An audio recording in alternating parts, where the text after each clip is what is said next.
कंगना को यहाँ कोई गंभीरता से नहीं लेते। किसान आंदोलन को लेके जनता जो भाजपा के पक्ष में नहीं।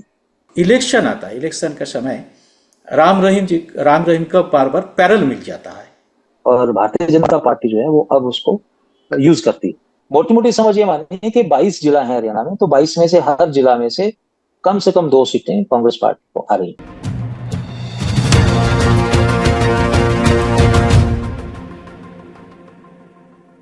নমস্কার, সবাইকে এই খোলা আড্ডা অনুষ্ঠানে স্বাগত। আমি সুব্রত বসু। আমাদের রাজ্যে যেমন আর্যিকর কাণ্ড নিয়ে এখন প্রায় তোড়পাড় অবস্থা চলছে, তেমন এই রাজ্যের বাইরে এই মুহূর্তে গোটা দেশে সবথেকে গুরুত্বপূর্ণ নির্বাচনটি কিন্তু হতে চলেছে হরিয়ানায়। এই কারণে এটি খুব গুরুত্বপূর্ণ বলছি যে হরিয়ানার নির্বাচনের উপরে আমাদের দেশের রাজনৈতিক ভবিষ্যৎ এবং দিশা কিন্তু অনেকটা তৈরি হয়ে যাবে। এই নির্বাচনটিকে আমরা ভালো করে পর্যালোচনা করার জন্যে একদম হরিয়ানা থেকে সরাসরি আজকে আমাদের অতিথি হিসেবে আমরা এনেছি বীরেন্দ্র ভাটিয়াজি। এবং আমার বন্ধু শুধু নন, তিনি শীর্ষায় থাকেন এবং তিনি একজন বিশিষ্ট সাংবাদিক, সাহিত্যিক এবং তিনি কিন্তু ডেটা অ্যানালিসিসের কাজ করেন, যেটা এবার লোকসভা নির্বাচনে তার যে ডেটা অ্যানালিসিস তার একেবারে প্রায় এক্সিট পোলটা মিলিয়ে দিয়েছিলেন, যেখানে বড় বড় কোম্পানি প্রায় ফেল করে যায়। ভাটিয়াজির আরেকটা পরিচয় হচ্ছে তিনি বাবা রাম রহিমের যে কেলেঙ্কারি, যে পত্রিকাটি ফাঁস করেছিল, সেই পুরা সাচ পত্রিকায় রামচন্দ্র ছত্রপতি ছিলেন যার ফাউন্ডার এডিটর, যাকে কেনার জন্যে ভয় দেখিয়ে এবং পয়সা দিয়ে যাকে কিনতে পারেনি রাম রহিমের লোকজনেরা, এবং পরবর্তীকালে তাকে খুন করা হয়েছিল। ভাটিয়াজি সেই পুরো সাচ পত্রিকায় রামচন্দ্র ছত্রপতির সঙ্গে কিন্তু ওই সময় কাজ করেছেন। এবং আরেকটা বিষয় না বললে বোধহয় একটু তার সম্পর্কে বলা হয় না। আমি যখন শীর্ষায় গেছিলাম তখন কিন্তু ভাটিয়াজি প্রাণ হাতে করে আমাকে রাম রহিমের ওই আশ্রমে আমাকে ঢুকিয়েছিলেন সাংবাদিক পরিচয় গোপন রেখে। भाटिया जी नमस्कार, मेरा शो में आपका स्वागत है। नमस्कार बसु सर, नमस्कार। कैसे हैं आप? सब ठीक ठाक है। तो आप बताइए, जी जी, बहुत इम्पोर्टेंट इलेक्शन हो रहा है इस बार हरियाणा में। ये चुनाव बहुत महत्वपूर्ण है, तो माहौल कैसा है? आप क्या देख रहे हैं हरियाणा में माहौल? बेसिकली हरियाणा बहुत ही इंटेलिजेंट स्टेट है वोटिंग लिटरेसी के हिसाब से। यहाँ पे जितने वोटर्स हैं हम उनको ये समझ सकते हैं कि पूरे देश के बुद्धिमान वोटर्स हमारे हरियाणा में हैं। और बुद्धिमान इसलिए रहते हैं कि जो केंद्र में सरकार होती है राज्य में लगभग उसी पार्टी की सरकार यहाँ पे लोग चुनते हैं। डबल इंजन का सरकार चुनते हैं? नहीं, डबल इंजन का नहीं चुनते हैं। ये डबल इंजन जो शब्द है ये तो अभी आया। इससे पहले भी जब केंद्र में मनमोहन सिंह की सरकार थी तब यहाँ पे भूपेंद्र हुड्डा जी की सरकार थी, और जब केंद्र में वाजपेयी जी की सरकार थी तब यहाँ पे चौटाला साहब जो उनके अलायंस पार्टी थे उनकी सरकार थी। तो ये लगातार इसमें ये रहता है कि केंद्र और राज्य जो है वो सत्ता संतुलन बना के चलते हैं। वो बिकॉज दिल्ली के बहुत नजदीक हैं, तो दिल्ली की पूरी जो इन्फ्लुएंस है वो हरियाणा उसको जो है वो कैच करता है। लेकिन इस बार जो है, क्योंकि केंद्र में भाजपा की सरकार है, लेकिन हरियाणा में भाजपा की सरकार बनना इस बार बहुत मुश्किल, और मुश्किल नहीं है, लगभग यहाँ का जो माहौल है हरियाणा का उसमें ऐसा लग रहा है कि हरियाणा अपने उस ट्रेंड को तोड़ रहा है कि हमें केंद्र में कोई भी सरकार हो, बट हरियाणा की सरकार को इस बार हमने बदलना। तो मतलब एंटी इनकम्बेंसी बहुत ज्यादा बोल रहे हैं आप, बहुत ज्यादा है एंटी इनकम्बेंसी ज्यादा है, ये ठीक बात है आपकी। और क्योंकि बहुत छोटा प्रदेश है और इंडियन इनकम्बेंसी को आप उस तरीके से डाइल्यूट नहीं कर सकते। वो जो है वो है, उसको फेस करना पड़ेगा आपको। लेकिन भारतीय जनता पार्टी को एक बात के लिए आपको मतलब मानना पड़ेगा कि उनका जो इलेक्शन मैनेजमेंट रहता है उस इलेक्शन मैनेजमेंट में वो बहुत ही गंभीर रहते हैं, वो कहीं भी नॉन सीरियस नहीं होते, और इलेक्शन की तैयारी में ही रहती है पार्टी हमेशा। तो इलेक्शन जब ये लोकसभा का चुनाव हुआ, लोकसभा के चुनाव में जो इन्होंने देखा, रिजल्ट देखा, जी एकदम से इन्होंने विधानसभा के चुनाव की तैयारियां शुरू कर दी। और हरियाणा में जो पूरा समीकरण इन्होंने बैठाने की कोशिश की कि जैसे केंद्र में इस बार ये रहा कि संविधान बचाओ का जो पूरा एक नैरेटिव था, जी उसने काम किया।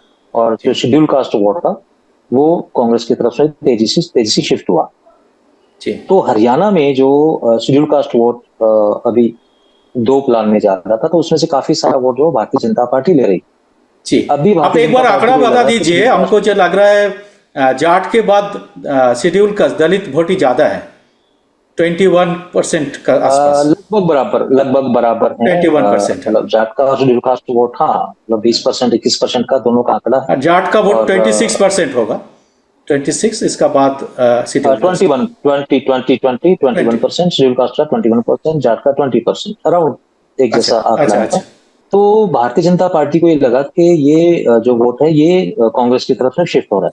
जी और क्योंकि 2 महीने 3 महीने के बाद में तो हरियाणा का चुनाव है, और अगर एकदम से चीजें मैनेज नहीं की गई तो ये सारा का सारा वोट कांग्रेस की तरफ से शिफ्ट जी हुआ। जी तो जाट वोट जो है वो भी कांग्रेस की तरफ शिफ्ट हो रहा था, वो तो कांग्रेस का ही वोट है, क्योंकि जब 2016 में दंगे हुए यहाँ पे जाट और नॉन जाट के बीच में, जो जी। मैनेज किए गए, बेसिकली प्लान्ड दंगे थे वो। हम्म। और उसमें पूरा का पूरा जो फोकस बनाया गया वो जाट नॉन जाट की पॉलिटिक्स पे सेट किया गया। जी तो नॉन जाट पॉलिटिक्स को भाजपा खेल रही थी, जाट पॉलिटिक्स इन्होंने कांग्रेस के पाले में डाल दी। जब आपने पाले में डाल दिया तो सीधा सा फंडा ये था कि जाट वोट तो कांग्रेस की तरफ में झुक गया है, वो तो मैक्सिमम वोट जो है वो आपका जी कांग्रेस की तरफ जाने वाला है, शेड्यूल कास्ट वोट भी वहां जाने वाला है। तो जी ये तो आपका आंकड़ा एकदम से 40 42 41% के आसपास का हो गया। अब जी 40 41% वोट में अगर मेजोरिटी वोट कांग्रेस की तरफ जाता है, तो उस वोट को किस तरीके से मैनेज किया जाए, इसकी तैयारी भारतीय जनता पार्टी ने की। और भारतीय जनता पार्टी, ऐसा हम कह रहे हैं कि भारतीय जनता पार्टी के ही प्रयास हुए होंगे।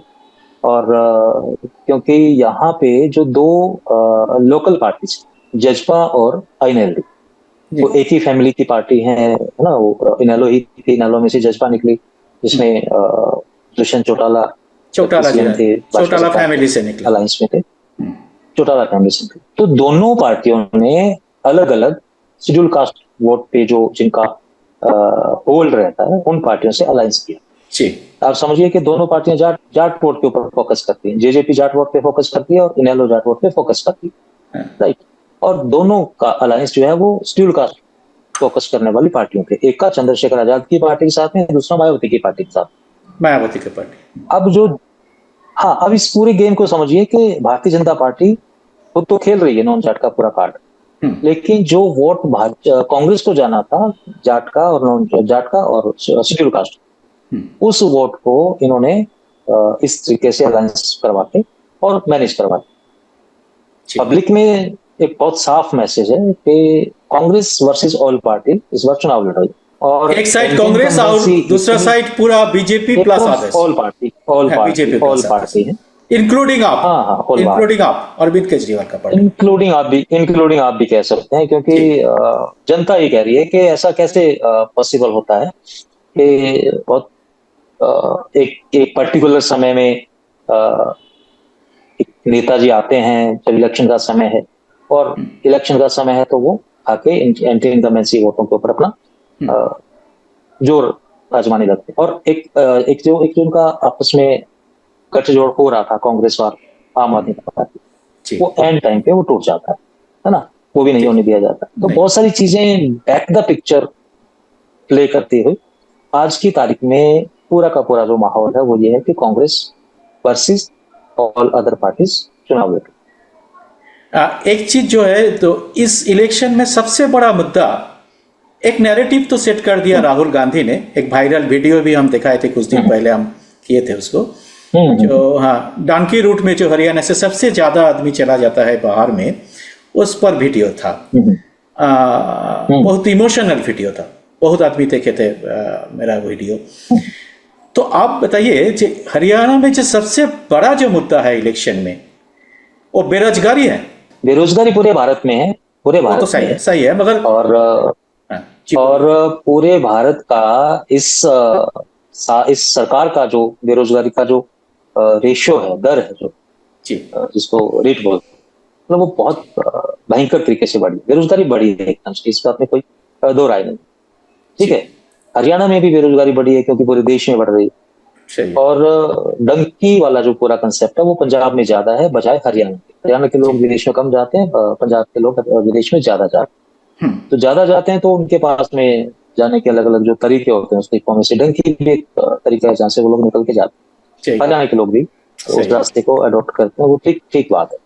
हरियाणा के लोग भी विदेश जाते हैं, पंजाब के भी जाते हैं, पूरी उसमें जाते हैं। तो एक और क्या पर्टिकुलर क्या यहाँ मुद्दा पे है, मतलब ये देखिए स्टार्टअप, बेरोजगारी छोड़ के और क्या क्या मुद्दा है? हरियाणा में बेरोजगारी मुद्दा है, महंगाई मुद्दा है, जाट नॉन जाट यहाँ पे इशू है। लेकिन पूरा का पूरा जो वोट इलेक्शन है इस बार का क्या हर बार का ऐसा मानिए कि बहुत कास्ट फैक्टर पे जाके सेंट्रलाइज कर देती है भारतीय जनता पार्टी, और कांग्रेस को फिर उसके पाले में खेलना पड़ता है। यहाँ पे धर्म तो है नहीं, धर्म का तो कोई आपस में इस तरह का कोई मतभेद नहीं है, हिंदू मुस्लिम वाला मामला यहाँ पे नहीं जमता, तो कास्ट का मामला है कि जाट नॉन जाट के बीच में आप लोग चीजों को सेट कर देते हैं। दूसरा जो सबसे बड़ा मुद्दा है वो है किसान आंदोलन का।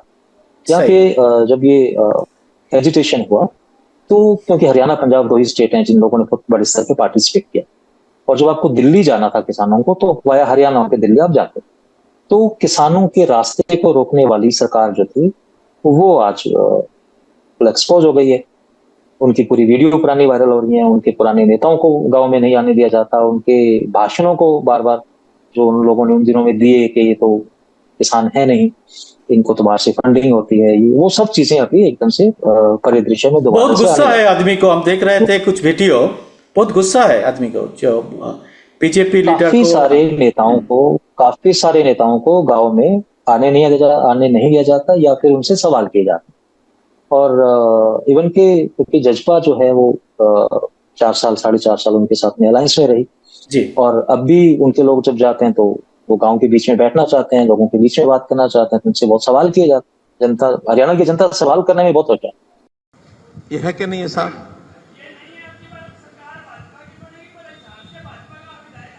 हारेगा आप, मैं जिताऊं तुझे, आप तुझे जिताऊं मैं।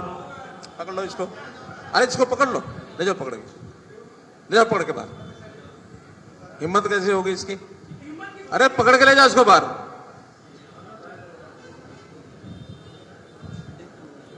बहुत मतलब डरती नहीं, तो वो नेताओं से सीधे सवाल पूछ रहे कि उन दिनों में आपने हमें क्या कहा, है ना, आपने हमारे बारे में क्या कहा, आप सरकार के साथ थे तो सरकार के साथ रहते हुए हमें क्या कहा, सरकार ने हमें हमारे बारे में क्या कहा, हम तो किसान नहीं थे, है ना, हमें तो फंडिंग बाहर से आती थी, क्या हमारे बारे में। तो वो एक बहुत बड़ा फैक्टर। 10 साल की जो इनका सत्ता का साल है वो एंटी इनकम्बेंसी है ही, उसको तो आप इग्नोर नहीं कर सकते। सही। तो वो बड़ा फैक्टर। अभी अगर इलेक्शंस के पूरे परिदृश्य को आप देखते हैं तो जब 2019 का चुनाव हुआ लोकसभा का, है ना, तो लोकसभा के चुनाव में भारतीय जनता पार्टी को लगभग आप मानिए कि 58% वोट आया। और 5 सीट मिला। 50 हाँ, 10 में 5 सीट मिला। 2019 में, 19 में उस समय 10 में 10 सीट मिला था। 58% वोट आया, 10 सीटें मिला।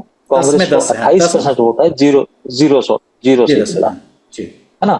हाँ, लेकिन 2024 में भारतीय जनता पार्टी का वोट परसेंटेज 12% कम होके 46% पे आ गया, जी। राइट। और कांग्रेस का वोट परसेंट 15% बढ़ के 43% पे आ गया, और दोनों के बीच में सीटों का बंटवारा 5% पे हो गया। जी। अब ये देखिए कि विधानसभा में जो 2019 के चुनाव थे तब इनके पास में 36% का वोट परसेंट, यानी केंद्र में जब चुनाव लड़े आपने तब आपका 58% वोट शेयर था भाजपा के पास। जी। लेकिन 2019 के विधानसभा चुनाव में आपका जो वोट परसेंटेज था वो 36%, जी। राइट। कांग्रेस का अपना 28% वोट फिक्स था। उस रेशो में भारतीय जनता पार्टी के पास 40 सीट्स थी और कांग्रेस के पास में 31 सीट्स थी। अदर्स के पास जो वोट परसेंटेज था वो लगभग 14% जजपा के पास, 15%, 9% ये इंडिपेंडेंट इनके पास में था। कुल मिला के आपने मानिए कि अबाउट 20% के आसपास का वोट अदर्स के पास गया, सारा मिला। अब होने क्या वाला है कि जो अदर्स वाला वोट परसेंट है 20% का, वो डिक्लाइन है, राइट। क्योंकि इनेलो के पास में वोट परसेंटेज अपना था, कभी 2014 में 20% वोट परसेंट शेयर उसके पास था, उसके पास लगभग 19-20 के आसपास सीटें भी थी, 21 सीटें। जो पार्टी टूटती है तो टूटने के बाद में 14% वोट जेजेपी ले जाती है। इनेलो का वोट जो है वो वहां से बहुत हैवी स्तर पे ब्रेक होता है। अभी इनेलो पावर में आना चाहती है, उसके पास में वो पुराना वोट वापस नहीं लौट रहा है, एंटी इनकम्बेंसी वोट है। तो ये सारा वोट शिफ्ट जो हो रहा है, आप सपेट मारिए इसको, ट्विस्ट करिए इसको कि बीजेपी का जो वोट है वो इस बार नीचे आएगा, कांग्रेस का वोट ऊपर जाएगा। तो कितने परसेंट चेंज हो तो एकदम से चीजें बदल जाएंगी। सीधा सीधा फंडा ये मानिए कि पिछली बार अगर 36% वोट लेके भाजपा 40 सीटें ले रही और 28% वोट लेके कांग्रेस 31 सीटें ले रही, तो इसको बदल भी दीजिए आप आपस में और आराम से बदला जाएगा। बदला नहीं जाएगा, बल्कि कांग्रेस इस बार 40% वोट परसेंट से ऊपर जा रही है। जब 40% वोट परसेंट से ऊपर आप लेके जा रहे हो, यानी पूरी पार्टियां मिलाने के बावजूद, सारा एक तरफा है सारा सिस्टम, वो पूरी मिलाने के बावजूद एंटी इनकम्बेंसी जो है वो नहीं मीट आउट हो रही है। 40-42% वोट भी अगर कांग्रेस लेके जाती है तो उनकी सीटें 50+ में जाए और 46 पे आपकी मेजोरिटी। मैजिक नंबर 46 है, 90 सीट का हरियाणा मैजिक नंबर 46 है। आपके पास में 51 के आसपास में सीटें आने की, 51 से 50 से ऊपर सीटें आने की भरपूर संभावना। कुमारी शैलजा का बारे में, आप सिरसा से हैं तो सिरसा का MP हैं कुमारी शैलजा। तो कुमारी शैलजा पिछले कुछ दिन 10-15 दिन कोई चुनाव प्रचार में नहीं गई थी। तो आपको क्या लग रहा है, कांग्रेस का अगर कोई नुकसान अगर पहुंचेगा वो कांग्रेस ही पहुंचेगा, बीजेपी नहीं है। और बीजेपी भी इस मुद्दा पर काफी सीरियस है। वो भी बोल रहा है अगर दलित का अपमान कर रहा है कांग्रेस, कुमारी शैलजा के साथ लेने का भी ऐलान कर दिया। तो आपको क्या लग रहा है, इस मुद्दा कोई काम पे आएगा, मतलब कुछ इसमें कांग्रेस का कुछ नुकसान होगा? नहीं, इसमें नुकसान नहीं होगा। कांग्रेस एक्चुअली जिस फैक्टर को बहुत ज्यादा चिंता में मान रही थी वो ये था कि अगर जाट मुख्यमंत्री आप पहले से प्रोजेक्ट कर देते हैं तो फिर नॉन जाट वाला जो पूरा मुद्दा आपने 2016 में खड़ा किया था, आज भी वो जिंदा है, तो उस फैक्टर पे कहीं कांग्रेस को नुकसान ना, है ना। एंटी इनकम्बेंसी को भारतीय जनता पार्टी और तरीके से मोल्ड भी कर देती है। वहां पे अगर जाट फैक्टर और नॉन जाट फैक्टर पे केंद्रित कर दिया तो कांग्रेस क्या करेगी? तो कांग्रेस एडवांस प्ले करेगी इस बार। कांग्रेस ने ये किया कि दोनों को पैरेलल प्रमोट किया, दोनों को पैरेलल प्लान, मतलब भूपेंद्र हुड्डा और कुमारी शैलजा दोनों को। हाँ, तो ये था कि जो शेड्यूल कास्ट वोट है वो हमारे से नहीं छिटके, नॉन जाट वोट है वो हमारे साथ बना रहे और जाट वोट जो है वो हुड्डा के साथ में बना रहे। अब आप कल्पना करिए, आप समझिए कि कुमारी शैलजा जो सिरसा से सांसद है और कांग्रेस को सांसदों की जरूरत है, उनके पास में तो वो रिसोर्स सांसद भी नहीं है। तो एक सांसद जो जीते हुए हैं उनको मुख्यमंत्री की पद पे या विधानसभा में चुनाव लड़वा के ये कांग्रेस इस तरह की गलती नहीं करने वाली, ये तो सबको पता। और शैलजा जी भी जानती हैं कि मतलब सांसद होने के नाते उनकी जरूरत केंद्र में है, वहां की जो नंबर्स, उस नंबर में एक MP की वहां पे जरूरत। सही। तो जनता ये समझती रहे, जनता के ये रहे कि हाँ मतलब एक नहीं मुख्यमंत्री के 2, 3, 4, 5 चेहरे हैं और किसी का भी नंबर लग सकता। तो ये वोटर को कंफ्यूज करने की, वोटर को परेशान लगने की स्ट्रेटजी, कांग्रेस की स्ट्रेटजी अब काफी इंप्रोवाइज हो रही है, हरियाणा को लेके काफी इंप्रोवाइज है। और अभी आप देखिए कि एकदम से लास्ट में शैलजा जी आ गई है ना। तो नाराजगी नौजगी वाला कुछ नहीं है, इसको आप रणनीतिक कुछ खेल समझ सकते हैं जिसमें कांग्रेस खेल रही है। भाजपा को मैनेज करना, भाजपा के साथ खेलना, उसी स्तर पे जाके आप खेल सकते हैं। बहुत मतलब बहुत निजी तरीके से, चुपचाप तरीके से, या जिस तरीके से आप लोग 2 इलेक्शन पहले लड़ चुके हैं वैसे नहीं खेल सकते। तो ये रणनीतिक मामला है, मुझे इसमें कुछ भी नहीं लगता। अंकल शैलजा जी नाराज भी नहीं, उनके पास में कांग्रेस में बहुत अच्छी मतलब आप बोल रहे हैं ये स्ट्रैटेजी है, कांग्रेस का एक स्ट्रैटेजी है, एक रणनीति है, एक रणनीति है। मैं पहले दिन से, अभी शैलजा जी बाद में नाराज हुई है, मैं तो जब इलेक्शन स्टार्ट नहीं हुआ था तब से शैलजा जी अपने आप को प्रोजेक्ट कर रही थी एज ए मुख्यमंत्री। बाकी मीडिया जो मैनेजमेंट है वो भी ऐसे कर, लेकिन तभी से मुझे लग रहा था कि ये कास्ट सिस्टम को मैनेज करने का सब एक रणनीति। एक चीज भटिया जी, हम देख रहे थे इस बार कैंपेन में बीजेपी का सब जगह में, हर इलेक्शन में बीजेपी का फेस रहता है मोदी जी, मगर हरियाणा इलेक्शन में मोदी जी ज्यादा इंटरेस्ट नहीं ले रहा है, क्या शायद 1-2 बार गए हैं। तो इसका कारण क्या है? ब्रांड मोदी जी का समझ में आ गया, वहां हर रहा है बीजेपी, तो उसका रिस्पॉन्सिबिलिटी नहीं ब्रांड लेना वैल्यू, चाहते हैं। हाँ, नहीं, ब्रांड एक्सपोज हो गए एक्चुअली। मोदी जी ब्रांड जो है वो एक्सपोज हो गए बहुत ज्यादा। आप जब आपको ब्रांड को एक्सपोज करते हैं तो आदमियों का रुचि उसमें खत्म है। और जब ये 2024 के जो लोकसभा चुनाव हुए, इसमें मोदी जी प्रधानमंत्री रूप में थे ना उसमें, एज ए कैंडिडेट। तो जब वहां पे जनता ने आपको नकार, है ना, 45 विधानसभा सीटों पे भारतीय जनता पार्टी वहां पे हारी। 50% सीटों पे आप हार गए। 5 सीटें, लास्ट टाइम आपका 10 सीटें थी, इस बार आपके पास 5 रह गई। तो 2024 के लोकसभा चुनाव ने आपको इंडिकेशन दे दिया कि मोदी जी का जो जादू है, मोदी जी का जो क्रेज है, जो ब्रांड आप बेचते थे हमेशा से, जी जी। उसका ब्रांड का जो पूरा, हाँ, वो एक्सपोज हो चुका है ब्रांड। तो मोदी जी का करिश्मा अब नहीं काम कर रहा है यहाँ पे हरियाणा में। अ, जो चीजें अभी काम कर रही हैं बस वो ये है कि एंटी इनकमेंसी है, किसानों को लेके इशू है, बाकी छोटे मोटे मुद्दे तो हैं, बेरोजगारी को बहुत बड़ा मुद्दा नहीं मानते। अ, एक एक बढ़िया आपको मैं बीच में बात बताता हूँ कि बेरोजगारी को लेके बेस्ट अगर काम किया, हालांकि बेरोजगारी मीट आउट नहीं हो सकती, इनके पास में उस तरह का कोई मॉडल नहीं है भारतीय जनता पार्टी, लेकिन सरकारी नौकरियों में जो ट्रांसपेरेंसी का काम है वो भारतीय जनता पार्टी ने हरियाणा में किया।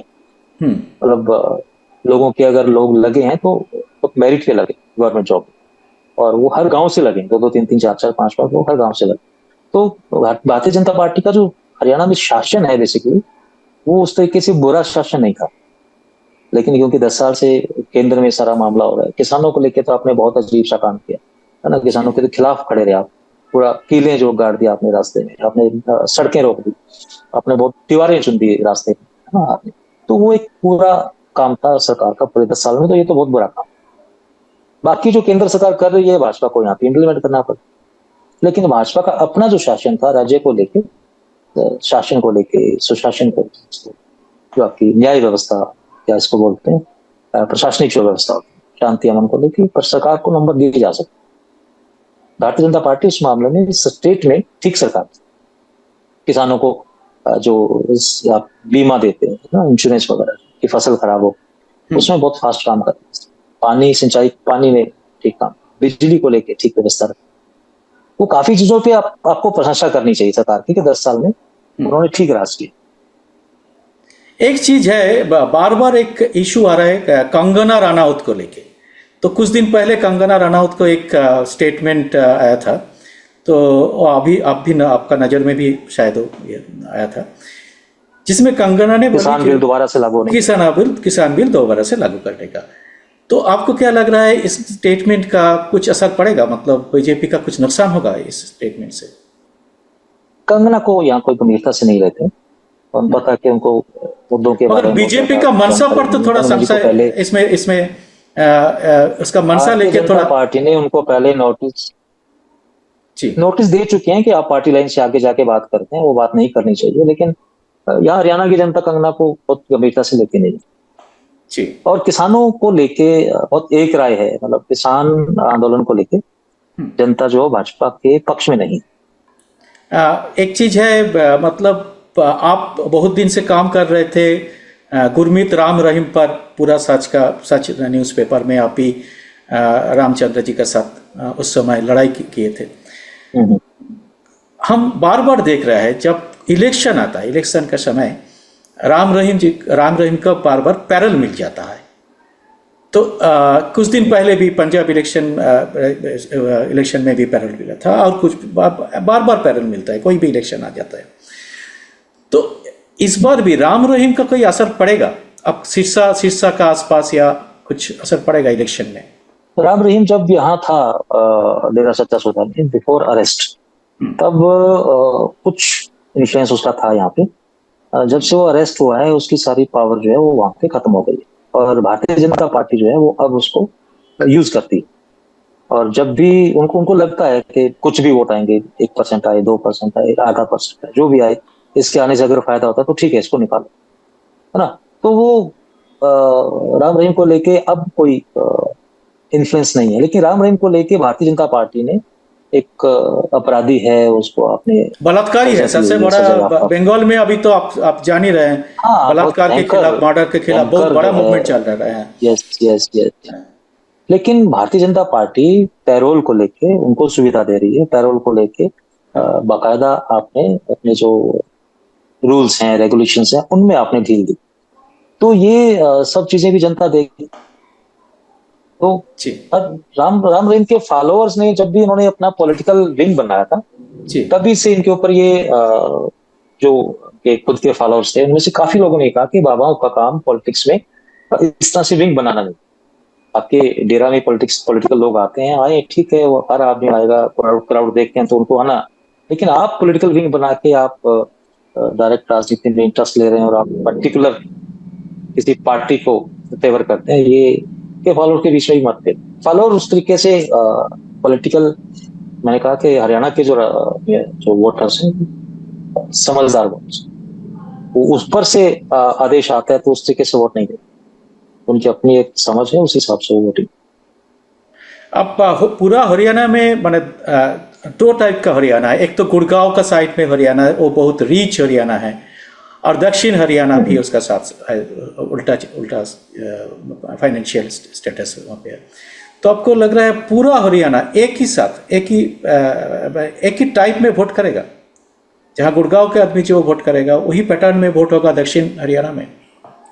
फरीदाबाद जो बेल्ट है वो भारतीय जनता पार्टी के तरफ झुका हुआ है, और जो गुड़गांव है वहाँ, गुड़गांव का पूरा बेल्ट, वहाँ पे वो राव यादव अहीर जिनको बोलते, कम्युनल के तनाव भी हुआ, बहुत कम्युनल तनाव भी हुआ था गुड़गांव में कुछ दिन पहले, सांप्रदायिक तनाव। हाँ, वो पास में क्योंकि मुस्लिम इलाका है, मेवात और नूह का इलाका है, तो वहाँ वो हुआ वहाँ पे।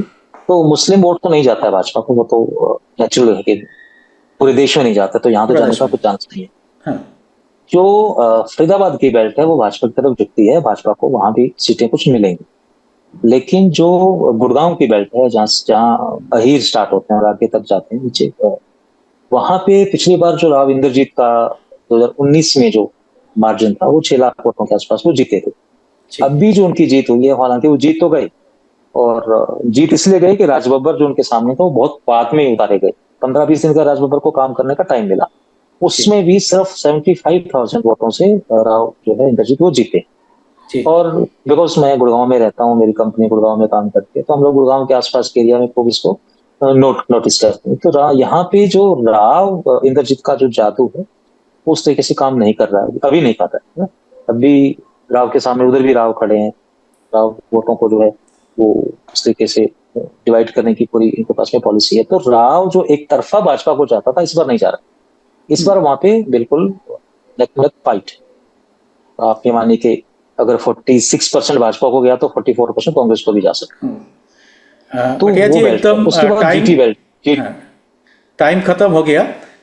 जीटी रोड लास्ट अब से मोटी मोटी समझ ये मानिए कि 22 जिला है हरियाणा में, तो 22 में से हर जिला में से कम 2 सीटें कांग्रेस पार्टी को आ रही है। किसी में 3 आती है, फरीदाबाद में 1 आती है मान लीजिए, तो बाकी किसी में 3 भी आ सकते हैं। यही क्वेश्चन पर आना चाहते थे। कितना सीट मिल सकता है कांग्रेस को और कितना सीट मिल सकता है बीजेपी को, ये आपका जो एनालिसिस है? 50+ सीटें भाजपा। मैं आपको बता रहा हूँ कि कांग्रेस जो है वो 40% प्लस वोट लेके जा रही है, और 40% वोट का मतलब ये है कि उनकी सीटें एकदम से बढ़ेगी। 50 के ऊपर सीटें उनकी आनी तय है। ये आज का जो माहौल है वो दिख रहा है। मतलब क्लियर मेजॉरिटी मिलेगा कांग्रेस का, क्लियर मेजॉरिटी मिलेगा आज की तारीख में, बिल्कुल। हाँ, पूरा माहौल भाजपा के पक्ष, कांग्रेस के पक्ष में, लेकिन इलेक्शन के लास्ट तक भाजपा फाइट करती है। अभी रैली स्टार्ट हुई है, मोदी जी और अमित शाह और योगी जी और सब उनके जो स्टार प्रचारक हैं अभी वो आए हैं। 3 तारीख तक चुनाव प्रचार है। राहुल गांधी और प्रियंका गांधी, उनकी भी काफी सारी रैलीज हैं। इधर कांग्रेस के जो नेता हैं, बाकी लोग जो गहलोत हैं, राजेश पायलट, ये जो सचिन पायलट है, मतलब अभी तो इलेक्शन का एकदम से जो रैलियों का सीजन है अब शुरू। बट बावजूद इसके क्या है कि जब आप इलेक्शन में शुरुआत में अपर एज पे चले जाते हैं तो वो अपर एज को मेंटेन करना होता है। कांग्रेस ने उस अपर एज को मेंटेन किया होगा। पूरा माहौल अभी तक जो है वो कांग्रेस के पक्ष में है, और अभी लग रहा है कि आज की तारीख में कि 40% वोट जो है वो कांग्रेस के पास में आने वाला है। 50 से ऊपर की सीटें कांग्रेस के पास आती दिखाई देती है। थैंक यू भाटिया जी, बहुत बहुत शुक्रिया आपको सबका पक्ष से, मेरा ভিউয়ার के पक्ष से आपको बहुत बहुत शुक्रिया और नमस्कार। आप যারা আপনার আমরা এই অনুষ্ঠানটা দেখলাম, ভাটিয়াজির কাছ থেকে এই বিশ্লেষণ শুনলাম, তাদের কাছে অনেক রকম নতুন তথ্য আপনারা শুনলেন। একদম ভাটিয়াজি একদম গ্রাউন্ড লেভেলের খবর আপনাদের দিলেন এবং তিনি মোটামুটি যেটা বললেন সেটা হচ্ছে 40%-এর মতো ভোট কংগ্রেসের আসবে এবং এখনকার যে পরিস্থিতি তাতে এটা যদি সিটে কনভার্ট করা যায় তাহলে প্রায় 50টার মতো সিট কংগ্রেস পেতে পারে বলে ভাটিয়াজির এখনও পর্যন্ত যে অ্যানালিসিস আছে সেটা। আপনাদের এই অনুষ্ঠান দেখার পরে আপনাদের মনে যেটা যা আসছে আপনারা অবশ্যই কমেন্ট বক্সে আপনারা যেরকম লিখে জানান তেমন লিখে জানাবেন। সবাইকে অনেক নমস্কার।